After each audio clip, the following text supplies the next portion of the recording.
All right. Hello, and welcome to Stasis Pod, the Transformers Rescue Bots Academy podcast. I'm Rob. I'm Jen. And I need to see more Robert Pattinson movies. He's such a little gremlin. I need to see more things about teenagers cannibalizing each other in the woods. Sorry. Well, what if I told you that there was a movie where Robert Pattinson does indeed consume the blood of people? In fact, there are 4 of them. Oh, God. Yeah, I know. I saw the Rift Rex version. Wait, actually, I think there are 5 of them. Yes? Rob, yes. you... This may not have come up recently, but I did work in a used bookstore in the mid-aughts. Oh, yeah, so you saw his face on the reprints. So much. So much. But see, there are 4 books, but there are 5 movies, because they did the thing where they split the last one into 2 movies. Yeah. To make more money.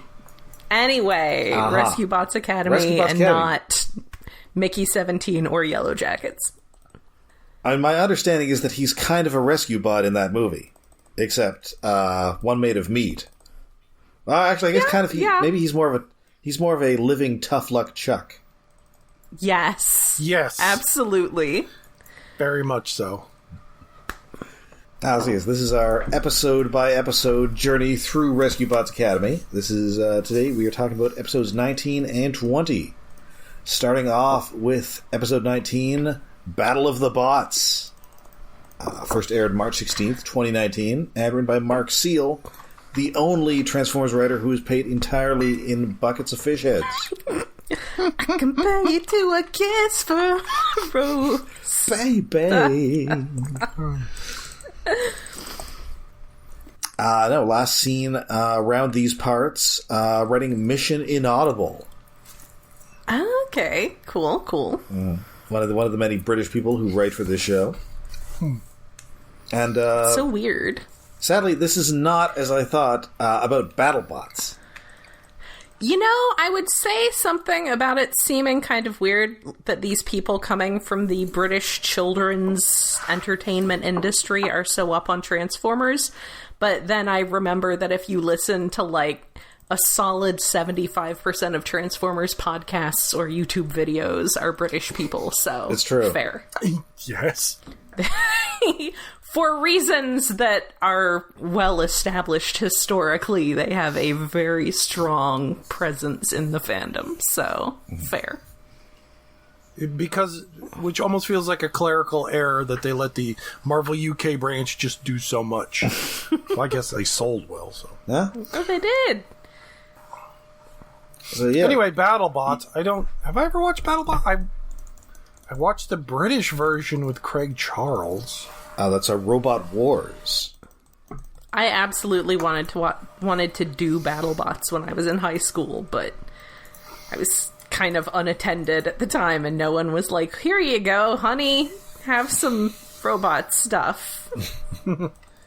Yeah, I just, despite having no technical aptitude, I am in fact a BattleBots super fan.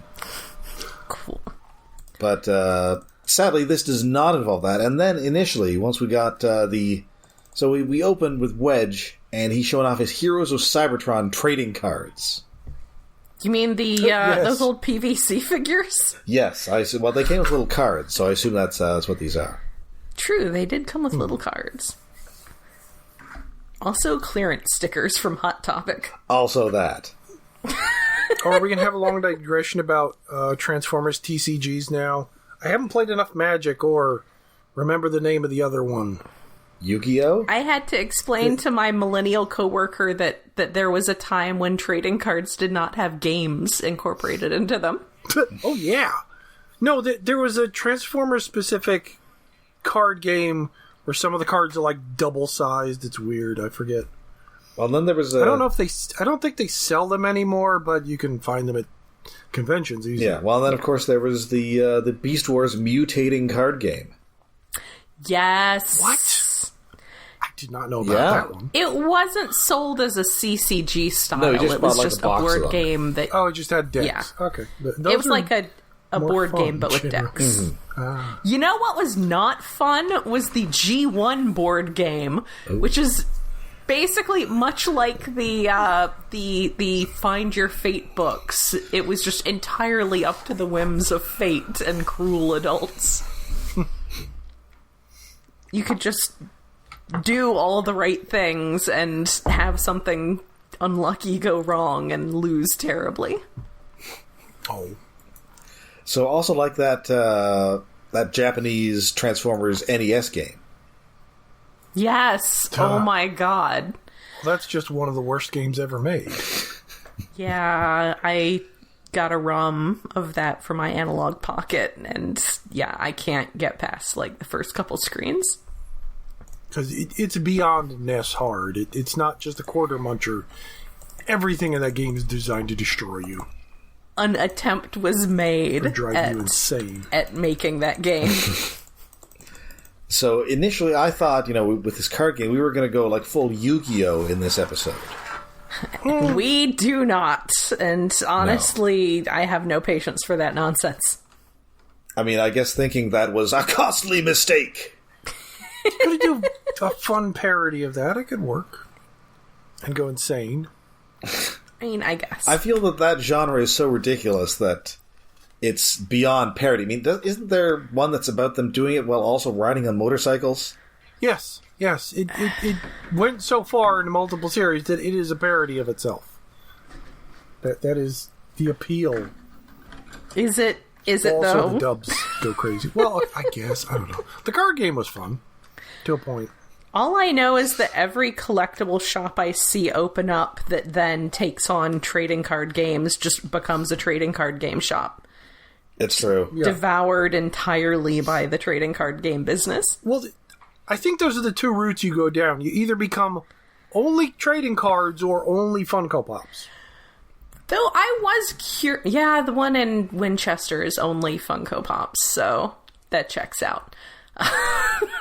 But I am curious, like, it's occurred to me that I wonder if anyone actually, like, plays these games, and the fact that the entire thing in this episode is just about collecting the cards and not playing any kind of game is like, yeah, we have accepted as a culture that no one is actually playing the game. They're just collecting the cards.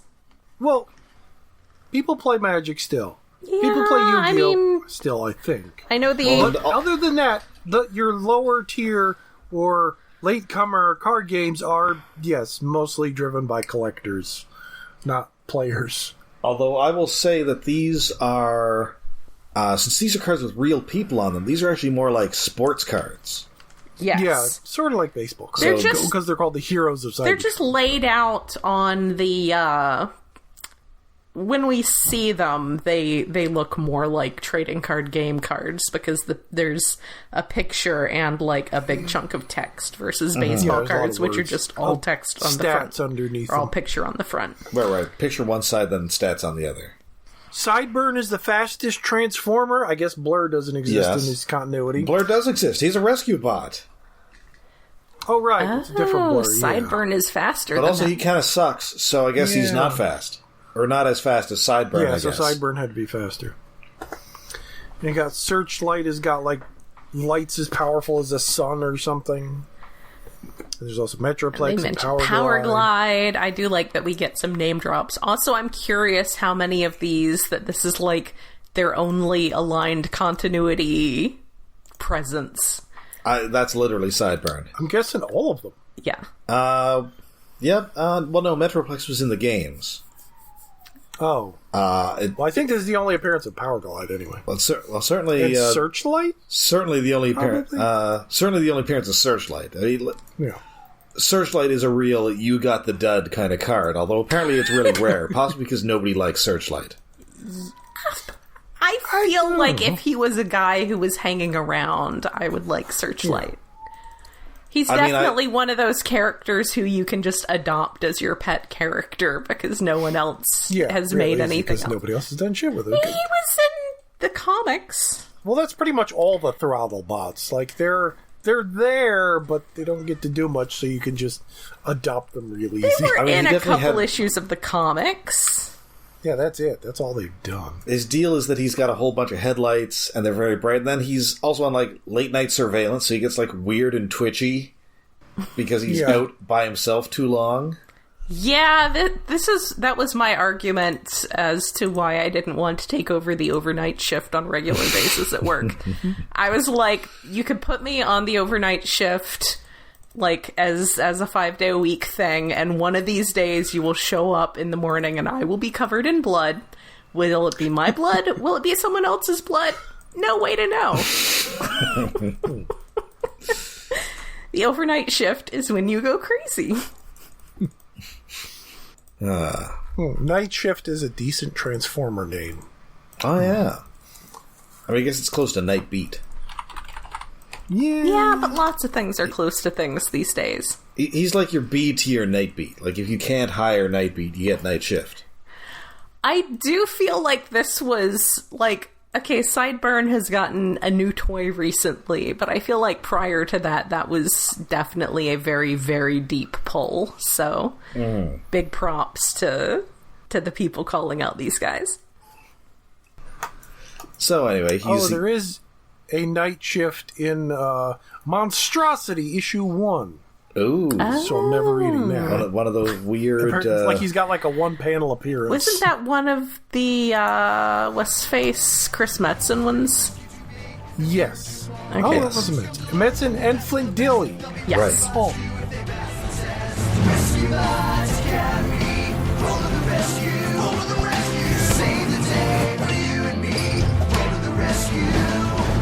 Hot shot, world hoist, Medix and Wedge. Their teamwork together will give them the edge. Rescue Bots Academy. Go to the rescue. Go. So, of course, you know, these cards, they're very rare, they're very delicate, so in comes Hotshot in his jet mode, just scattering them all over the place. And it is worth noting that he is already in jet mode for today. Yes.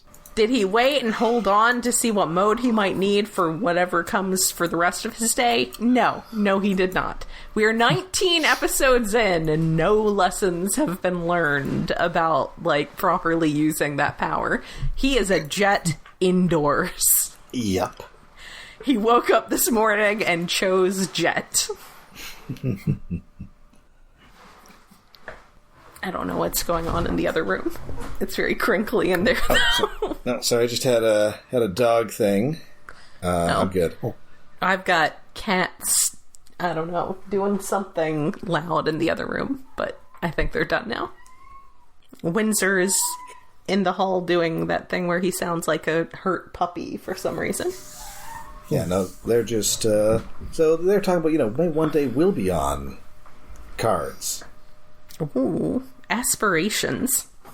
I mean, I do, like, aspiring to be on the cards is more like aspiring to be so good that you are noted in this way, which feels better than, like, aspiring to be an influencer. Mm-hmm. Yes. Yeah. A little bit. Yeah, maybe one day I could be one of the greats. Yeah. So great that I am put on one of these cards. And, you know, I'd even be like a construction... I'd even do construction like some kind of loser. Oh, burn! So now they are going to... so now Wedge and Hotshot, they're going to challenge each other to be the best because they're both kind of dips. Yes. Don't let Hotshot do construction. There are regulations to follow. He is not forklift certified. No, he is not. Anyway, so he's so they're gonna have a challenge. They're gonna do one because Hotshot is good at cube. They're gonna do one cube challenge, and they're gonna do one construction challenge. We're back on the cube. Yep, and in fact, Hotshot is gonna put up his King of Cube trophy, his most valued possession. Whereas Hoist is going to give up his entire card collection, which seems a little too much. Yeah, that seems uneven. It's like how many times does Hotshot only have one Cube Champion trophy thingy? I mean, he's not that old, so he probably has just won it the one time. He's a kid. Except spoilers, we do see that in a future episode there are multiples in the background. Ah. Or at least I noticed. I did notice. Watching ahead, it's like, wait, why are there 4 of them? He only had one a couple episodes ago. Maybe those are also for others. Maybe Whirl has one for something. But anyway, it's just a case of a specific prop becoming a generic prop later on in the series. As often happens in many cartoons. Mm-hmm. But yeah, it's weirdly imbalanced, and then we go to game show mode. That's right, because Whirl and Medix are our commentary team, and Hoist is the referee. They are trash-talking Hotshot from the announcer's booth. It's kind of cool. Like, he is totally hosed. Yeah, one of them's color commentary, the other one's whatever the other thing is called, I forget. Well, play-by-play and then color commentary. Oh, yeah. Facts and bullshit. Yay! Yep, so first, build a wall. And surprise, Wedge does it almost nonchalantly while Hoist is still trying to pull bricks out of his butt.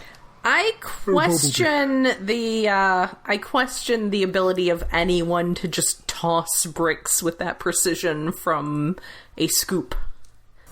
But okay. Well, outside of Looney Tunes, anyway. Yes. But okay, we will allow it here.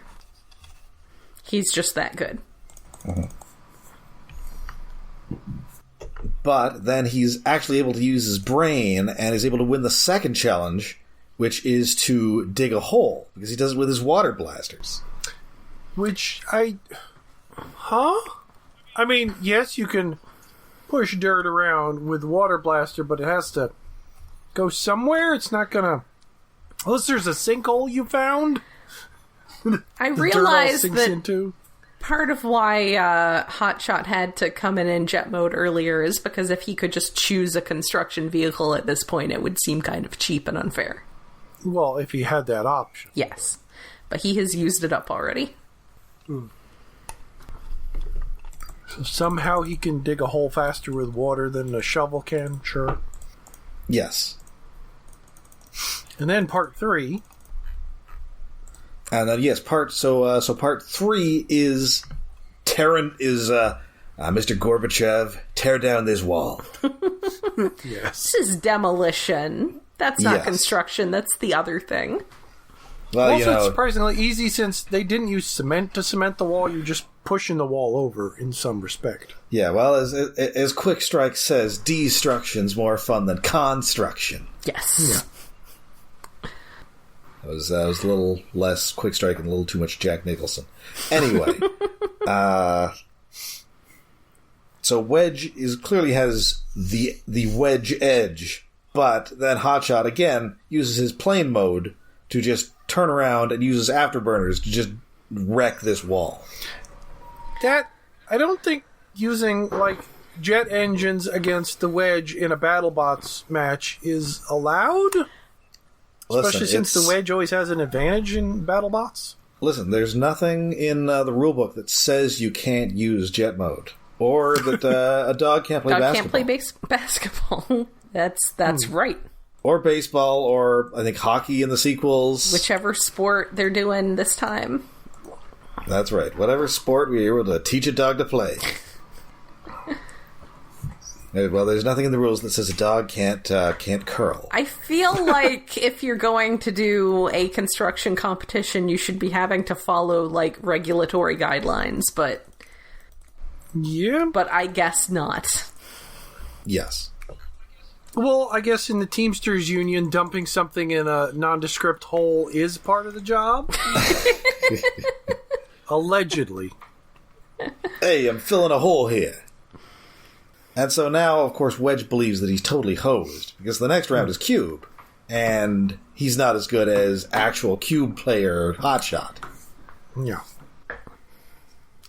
So they do the Cube they do the Cube challenge. You gotta score points. You bop a cube around. We actually get rules for Cube for the first time. Yeah, it's a little less Calvin ball than usual. Yeah, we do get a few rules. Yeah, or this is just the rules for like 1-on-1. as like the rules are slightly different in basketball when it's 1-on-1 or something. But it's in an octagon cage match. Yeah, this seems to be a cube variant. Well, maybe this is maybe this is like 3-on-3 or horse to cubes basketball. Yeah. I see. That's my best guess. That's fair. You know, it's the street ball equivalent, or street cube. Yes, the street cube. And it turns out that Wedge, well, he doesn't have the agility of Hotshot. He can still use his construction thingies to keep scoring some points. Which one of them involves shaking the cage so Hotshot can't get the cube? Well, the rules don't say you can't do it. Yeah? I guess shaking the arena is fair? No. It's allowed. I'm a little surprised that a giant tilt light didn't come on. Yeah, it since we get rules, it easier to follow than previous instances of cube, but it's still weird what's going on. That other than, well, you have to catch the cube, you get points, the scoreboard lights up a bit, do that 3 times and you win. Hotshot is being kind of unusually mature in this episode.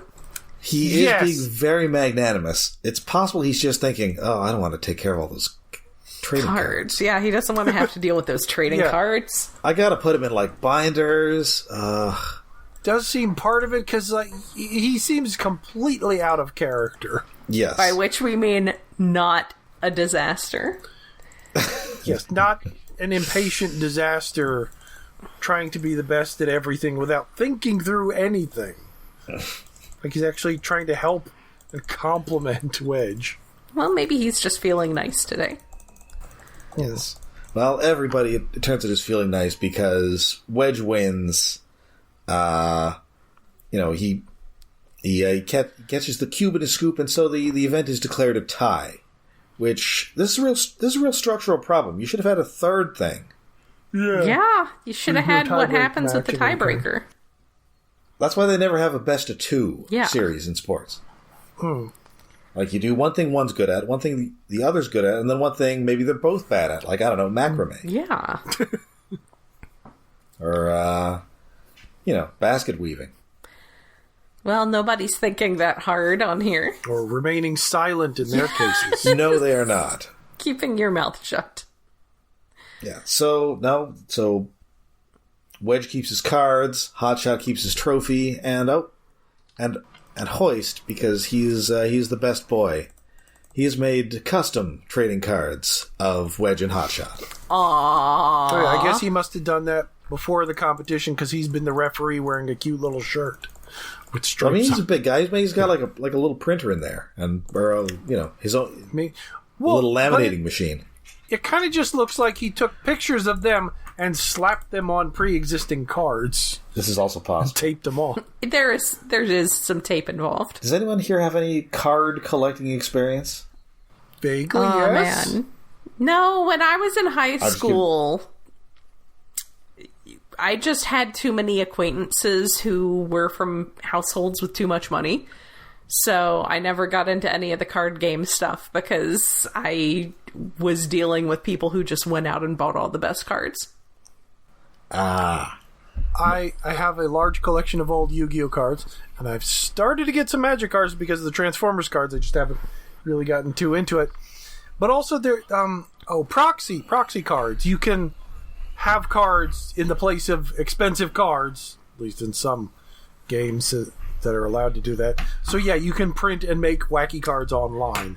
I've never done that myself, but I guess you can probably easily get card stock or print it off and glue it onto a card. I did have a couple weeks ago. I was visiting my parents. And they brought out a box from the basement that they, like a printer paper sized box that they had found that apparently they had run by my sister first, and she was like, no, that's definitely Jen's stuff. And one of the things in there was one of the like long card boxes, and it was for Magic cards, which it just...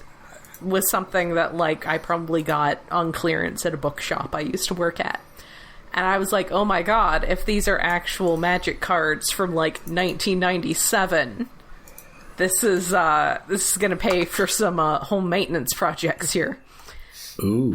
So I got them out. I opened them up, and they were from that vintage, but they were from a Star Trek The Next Generation card game. Oh. So I might get some money in certain corners, but probably not a lot. Was that one by Decipher? I guess I could ask around if any of our friends were interested in such a thing. But actually, if No. you, I can duck into the other room real quick and grab it and provide some examples. Oh, I had some cousins who were very into Magic, and now my nephew's very into hockey cards. Ooh. He's got them in a binder, like, organized by team. So he displays sort of a similar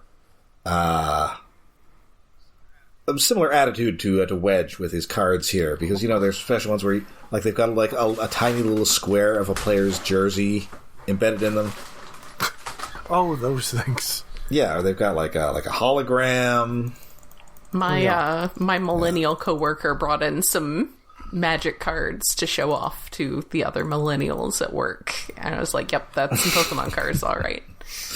That sure is. I mean, I know Pokemon stuff very well, but I'm like a Pokemon like game person, like the games. Yeah, Pokemon play is different. Like the Pokemon cards, like people are insane for them, and that can confuse me. I'm gonna go get the box of cards. You can cut this if you want, but I'm sure there's some like really silly because it's Star Trek. Yeah. Oh, and well, because they're an Earth Heroes now, these are Heroes of Earth expansion pack cards that they made. They Hoist made.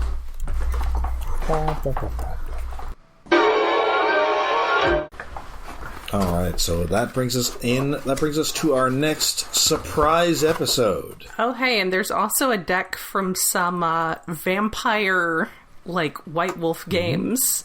Oh. Vampire starter deck. That could either be completely useless or worth something. Did collectible card games ever mix with goths? Yeah, I mean, they tried. Yeah, I feel like that wasn't a big... I feel like that there was not a lot of middle on that Venn diagram. I feel like these, I wonder if any of these Star Trek cards have, like, having sex with a ghost on them. Event. Baryon buildup. Baryon particles build up on a ship's hull after prolonged warp travel. Particles must be periodically removed with a baryon sweep, which requires evacuation of the ship. Now, this wasn't part of the card game, but there is 100% a 90s Star Trek card that does commemorate Odo's first time getting it on. It's titled, like, First Intimacy or something. Yeah. Oh no, there's a card that's like a memorial hologram of Tasha Yar, which is not okay. That's not okay, man. Ooh, Montgomery Scott. Engineer, and of course it's old Scotty, because these are all specifically Next Generation.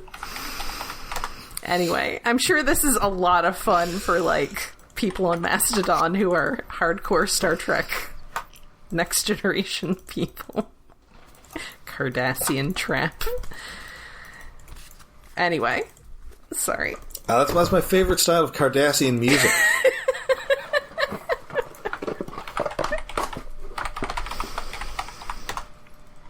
Up there with Ferengi reggae, and of course Andorian ska or Ska-Dorian. Ooh, one of there's a dilemma card that's Picard's mom. Oh, It says, old French lady. at the place Exciting. where ideas and reality intermix, Jean-Luc Picard saw his mother Yvette Gassard Picard, who asked, "Is this the end of the universe or the beginning?" Rule: if this is a Federation ship, immediately transport it to any end of the space line. Opponent's choice. So My favorite dilemma card is from the Voyager set, where it's the Tuvix card, and you have to rip it in half.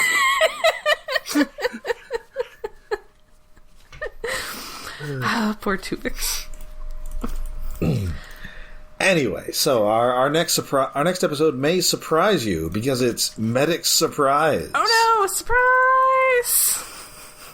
This first aired February 9th, 2019, written by Kieran Morrison and Mick O'Hara. Last seen doing rescue promo. Alright, that was a fun one. Yeah. It had blades in it. So and totally for the first time. Yes. And this one has a significant life event for one of our old Rescue Bots favorites, because Cody has just graduated EMT training class. Oh, yeah. Which now means that he's like... Is he like... He might be older than we thought. Yeah, he's like... How old do you have to be an EMT? Like 20? I feel like I think at least 18, but... I feel like he's got to be like evolved, the kinda? Doogie Howser of the EMT training course, though.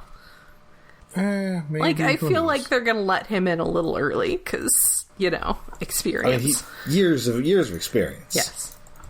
Ooh, here's a card for a Targ. Oh, those weird, messed up Klingon dog things. Horned, furry, ferocious, boar-like animal. A popular Klingon pet. A dog with a quilt on the back. Yay. Weirdly, both a popular Klingon pet and a popular Klingon meal. Well, they're Klingons. Well, at least in New York State, you have to be 17 years of age Oh, okay. to take the test to become an EMT. What about in I mean, Maine? 17's not that far off. That 17 makes sense, I would Yeah, say. 17 sounds about right. Yeah. I was just thinking, like, 20 seems a little old. Like, I don't know how much time has passed here. Oh, it looks like, possibly, if Google AI is to be trusted... Oh, no, I did scroll down. It does look like 16 in Maine. Oh, okay, then. No, it's 16 sounds about right. Yeah. Yeah, so he's top of the class, and so now they're going to have a little surprise party for him with a certificate. Yay. But Medix... Surprise, you now get to be overworked and underpaid as an EMT. But Medix is not so hot on this, and this is, I think, where we're really kind of leaning into Medix being sort of autistic coded. Yeah, this episode really feels like we're going that way. It's hard to tell if it's intentional, but the result is very much so, yes. That would shock me if it was not, if it was, intended. Yeah, this... Well, didn't we look it up before that? This feels... Sure, there was some character we looked up before and it wasn't intended to be so. Was it Medix? Maybe that was Fix-It. Because Fix-It definitely feels like a character who was not intended to be autistic, but comes off extremely autistic-coded. Okay, so apparently, while not written as explicitly autistic, Medix was intentionally written in a way that left room for that interpretation. Okay. Okay. So I could buy that. Yeah, because he's very... The gag of this episode is he does not like surprises and does not understand surprise parties. No. And that's very autistic. Well, in how he does it. Yes, he does not... Not only does he not like surprises, he does not understand why anyone would ever like surprises. No. He thinks they seem like a terrible idea.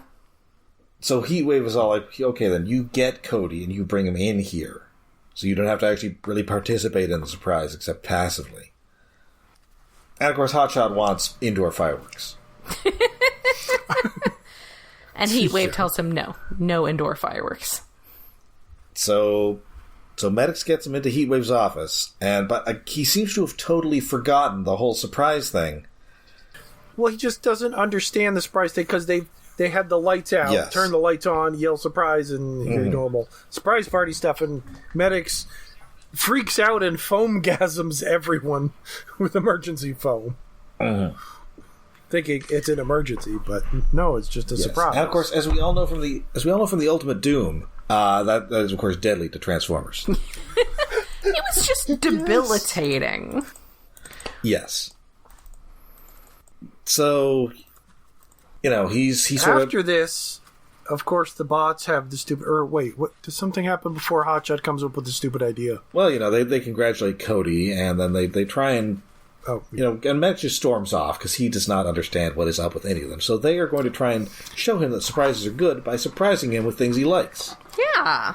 Over and over and over again. So they're like... Until he understands surprises. They're like, look, we got you new bandages.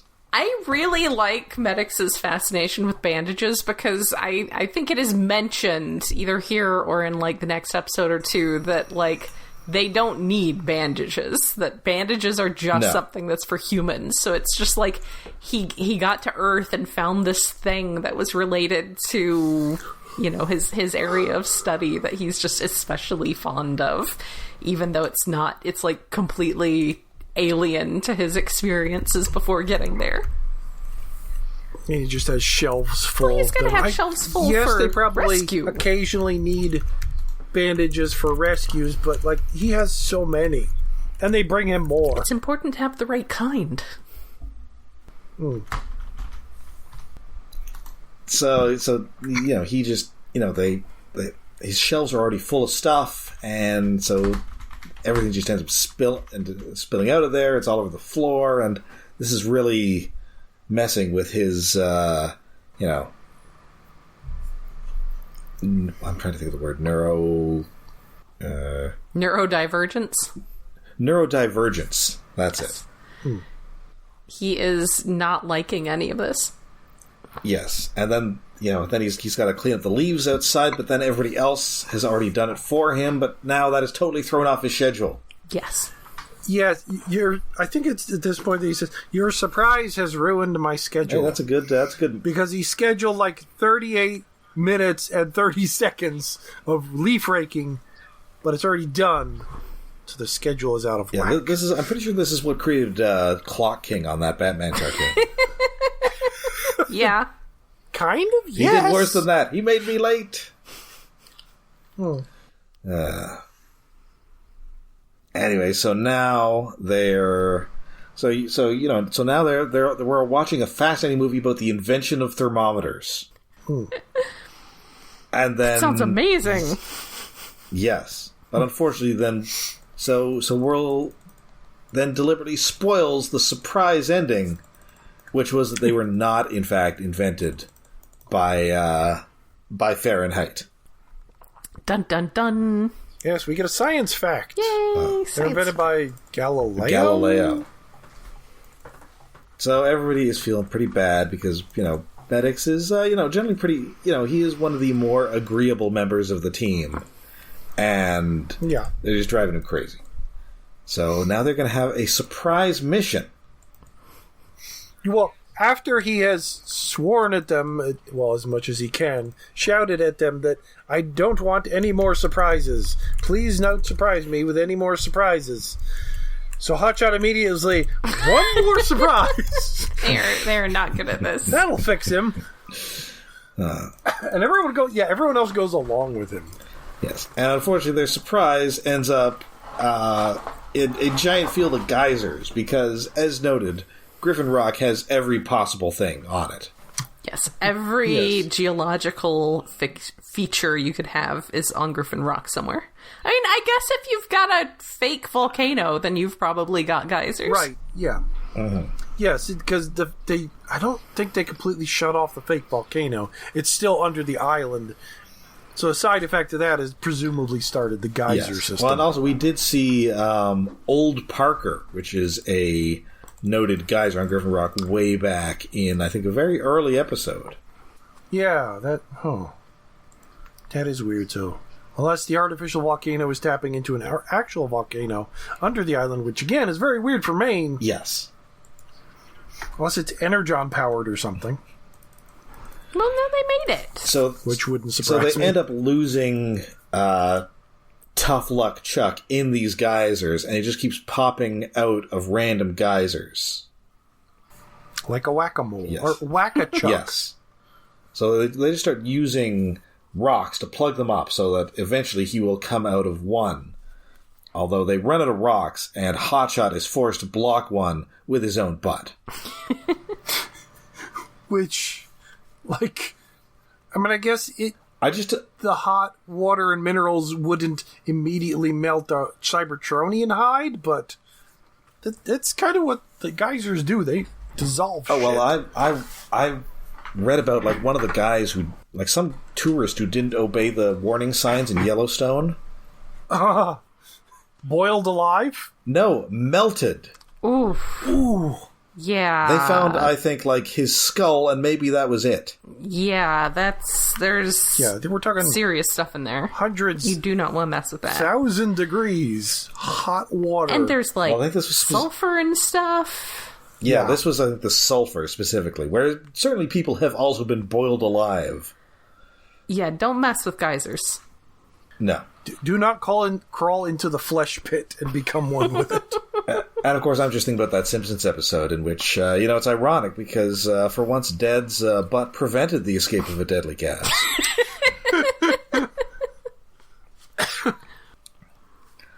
So, Medix is, bringing out poor old Chuck, and they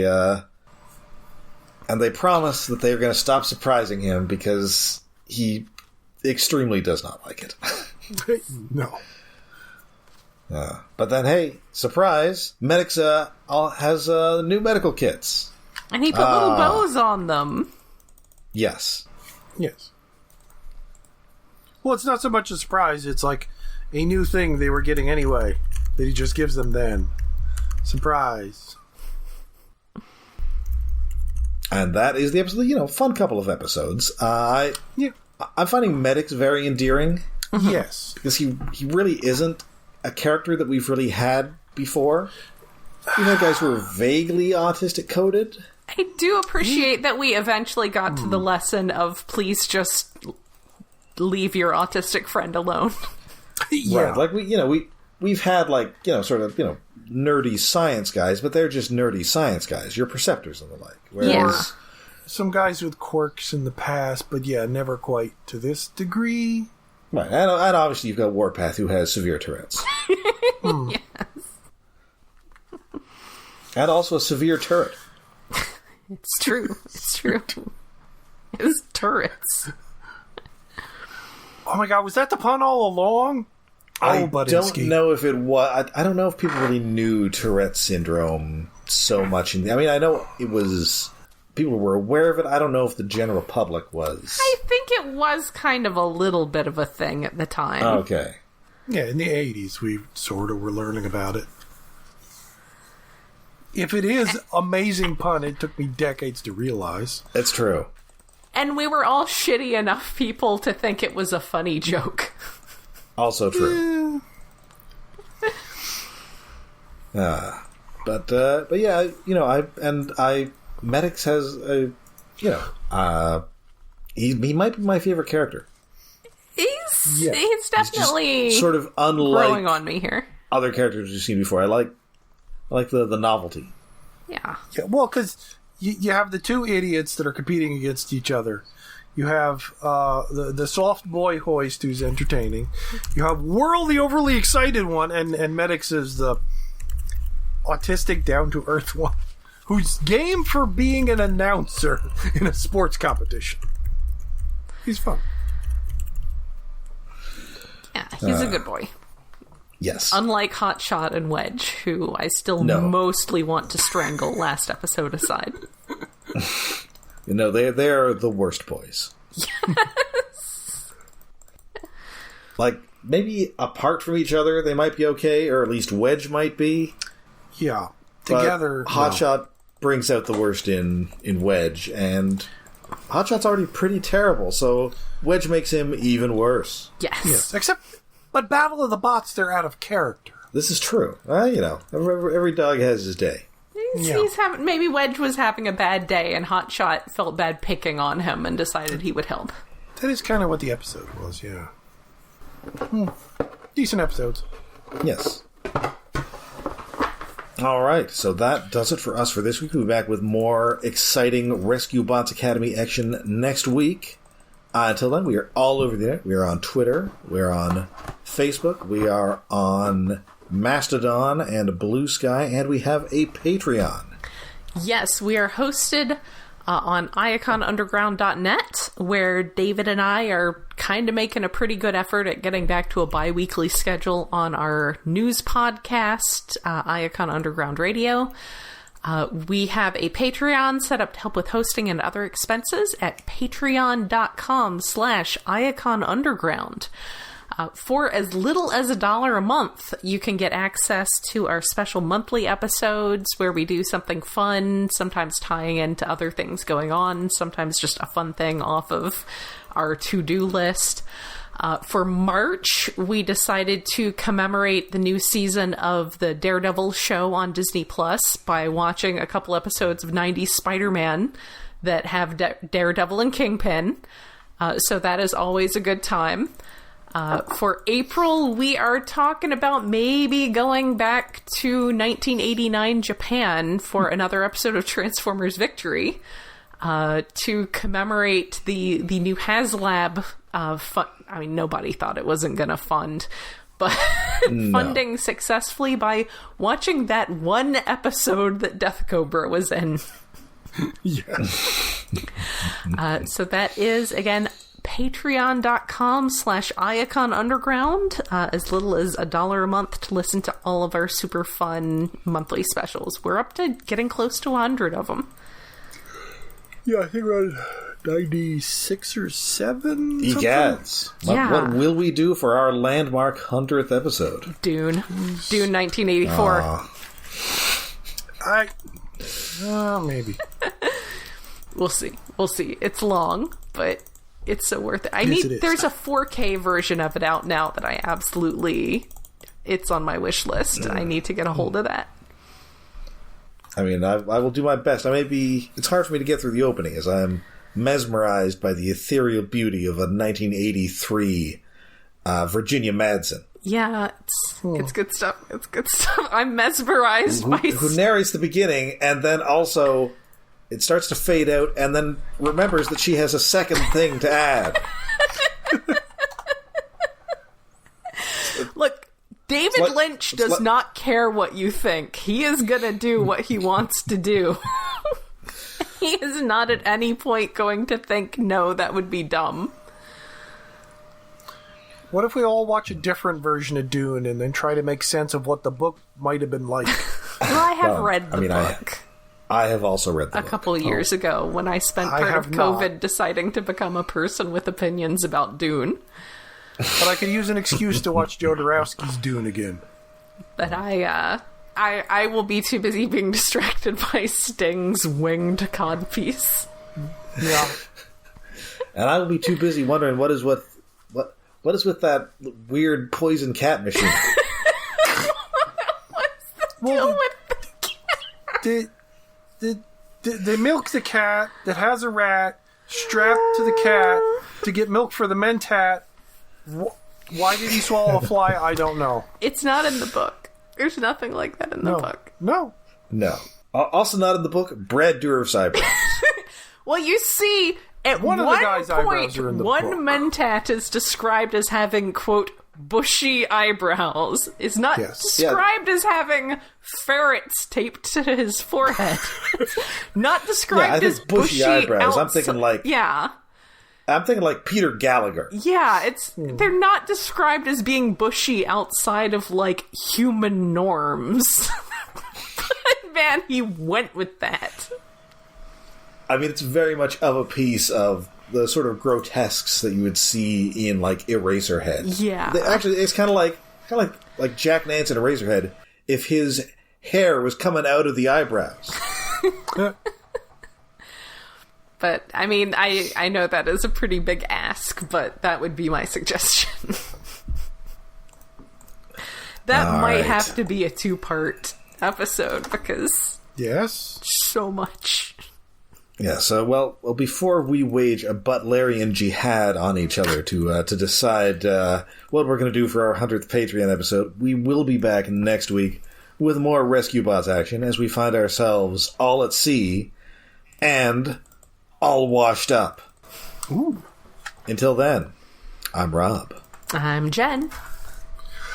I spent $140 to get one movie.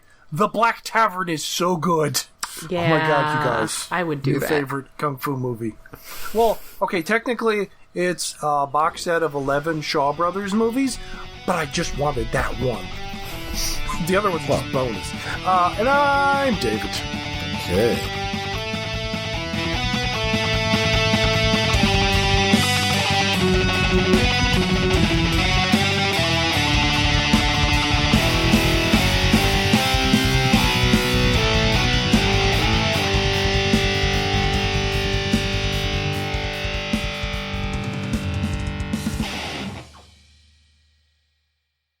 Lord.